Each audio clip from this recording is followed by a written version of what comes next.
Assalomu alaykum va rahmatullohi va barakatuh. Aziz musofirda yurgan birodarlar, sizlar mening diyorim kanalimni kuzatib bormoqdasiz. Sizlar bilan men Muhriddin Muhammadjon o'g'li. Azizlar, bugun e'tiborlarga Moskvadan O'zbekistonga bo'ladigan eng arzon aksiya bilet narxlarini e'tiborlarga havola etaman. Kimda kim bizdan sotib olmoqchi bo'lsa, mana shu ekranda ko'p ko'rgan WhatsApp nomerlariga bemalol murojaat qilsalar ham bo'ladi. Bundan tashqari kimda kim granitsa qilib kelmoqchi bo'lsa ham granitsa ham kirdi chiqdiga arzon biletlarimiz bor. Taksi xizmatlari hammasi ichida bo'ladi, xudo xolasa. Xo'p, qanday aviabilet narxlarini e'tiborlarga havola etaman.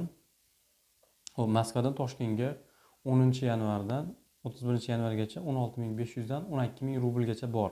32 kilo bagaj 8 kilo rushnuylargacha qimmatroq, 23 kilo bagajliklari arzonroq. Xo'p, Moskvadan Samarqandga azizlar 12 yanvardan 31 yanvargacha 13.500 rubldan 32 kilo bagaj 8 kilo rushnuy bilan bor O'zbekiston havo yo'llariga. Agar kimda kim bez bagaj olaman desa, bez bagaj yana ham arzonroqlari bor.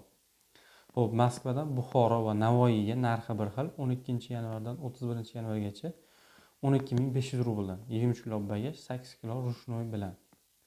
Xo'p, Moskvadan Qarshiga 12 yanvardan 31 yanvargacha 13.000 rubldan 23 kilo bagaj 8 kilo rushnoy bilan. Xo'p, Moskvadan Termizga 12 yanvardan 31 yanvargacha 12.500 rubldan 23 kilo bagaj 8 kilo rushnoy bilan bo'ladi.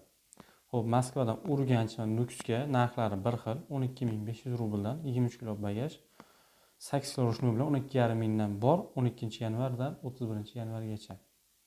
Xo'p, Moskvadan Namangan, Farg'ona, Andijon narxlari bir xil. Buni ham 12 yanvardan 31 yanvargacha 12.500 rubldan 23 kilo bagaj 8 kilo rushnoy bilan.